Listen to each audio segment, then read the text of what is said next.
একটা ভাইয়ে আমার ইনবক্সে মেসেজ দিছে যে ভাইটা রিকোয়েস্ট করে যে ভাই আমার একটা ভিডিও বানিয়ে দিন প্লিজ। তো আসলে আমি এগুলো রিকোয়েস্টের ভিডিও বানাই না।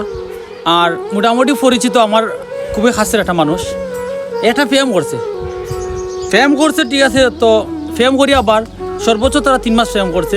করার পরে তারা মানে ছেলে আর মেয়ে মিলিয়া জামাই বউ বর্তমানে তারা মিলিয়া কিতা করছে, তারা কোর্ট ম্যারেজ করে বিয়া করছে।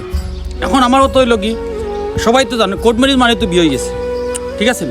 কোর্ট ম্যারেজ মানে বিয়ে হয়ে গেছে, বিয়া করছে। বিয়া করার পরে এখন এসে তাই যে তার বউর ফ্যামিলির সমস্যা কিতা নানান ধরনের প্রবলেম।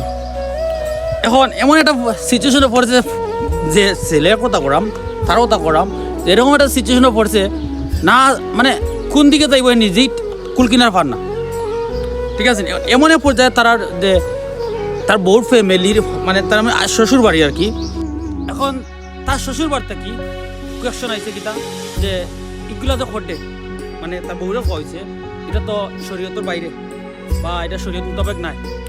এখন আমার প্রশ্ন হয়েছে বাংলাদেশের কতটা মানুষের শরীয়ত মোতাবেক কোরআন অনুযায়ী চলে, কয়টা ফ্যামিলি চলে?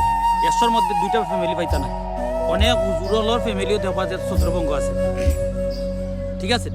আচ্ছা গেল এখন আমার কথা হইল কি যে সারা যখন জামাই বউ হয়তো তোমরা জানো না, কিন্তু যে হেজে বিয়া করে তার ফ্যামিলি জানে, তার আত্মীয়স্বজন তার বন্ধু বান্ধব সবাই জানে। কিন্তু মেয়েটারে যে বিয়া করছে শুধু উনি ছাড়া ওনার কেউই জানে না। এখন বিষয়টা এরকম হইল না ওয়ান সাইড লাভ, ঠিক আছে। তুমি যখন বিয়া বইছো তোমার শরীরটা মতো বলছো জুড়ে তো আর একজনে বিয়া করতে পারতো না, ইম্পসিবল। বর্তমান যে 25 সালের এই সুযোগ যুগে মানে জুড়ে কিচ্ছু করা সম্ভব না, ইম্পসিবল একটা বিষয়। তো তুমি যখন বিয়া বইছো আলহামদুলিল্লাহ এটা ফরজ আমার আদায় করছো, যাতে প্রেম করলে ভালোবাসা করলে স্বাভাবিক একটু রোমান্টিক কথাবার্তা হইব, তো এটা তো মানে গুণা, অবশ্যই গুণা। তো যেহেতু বিয়া করিলছো মানে তোমরা গুণ হইতো না করে বিয়া করছো, তো বিয়া করছো যেহেতু তাহলে তোমার ফ্যামিলির কাছে খবর রাখে যে আমরা বিয়ে হয়ে গেছে। মানে তুমি এমন একটা অ্যাঙ্গেলে আসো যাতে হে তোমার সারিয়া যাই টুকি পারে, ঠিক আছে না? এরকম একটা সিচুয়েশনে তুমি আসো তারে যাতে হে তোমার রাগ দেখাইয়া পলক মারে যাই, যাতে পরে নেক্সট টাইমে তুমি তারে বুঝতে পারো যে আমি তোমার সারছি না, তুমি আমার সারিয়া গেছো। বিষয়টা এরকম রাস। তো এটা কোন ধরনের মানে কোন অ্যাঙ্গেলে তারে মারটায়? একটা মানুষে তোমার কারণে তার ফ্যামিলির লোকের যোগাযোগ বন্ধ করছে, তোমার কারণে তার বন্ধু বান্ধব লোকের যোগাযোগ বন্ধ করছে, তোমার কারণে আত্মীয় স্বজন সবাই সারছে, তোমার কারণে তার ফিউচার নষ্ট করছে। এখন বর্তমানে তার যে ফিউচার আছে এটা অনিশ্চিত একটা ফিউচার।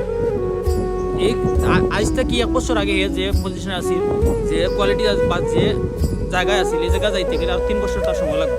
এখন এমনও তো হইতে পারে 3 বছর ভিতরে মারা যেতে পারে, বা একটা অসুখ হয়ে যেতে পারে। অলরেডি তো আমি যতটুকু খবর পাইছি যে তার একটা মারাত্মক লেভেলে একটা অসুখ গেছে।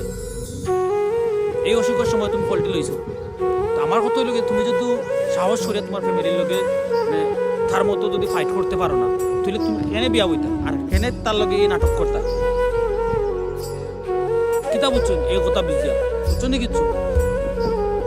একটা কথা আছে না, 2টা জিনিস যে সত্য, একটা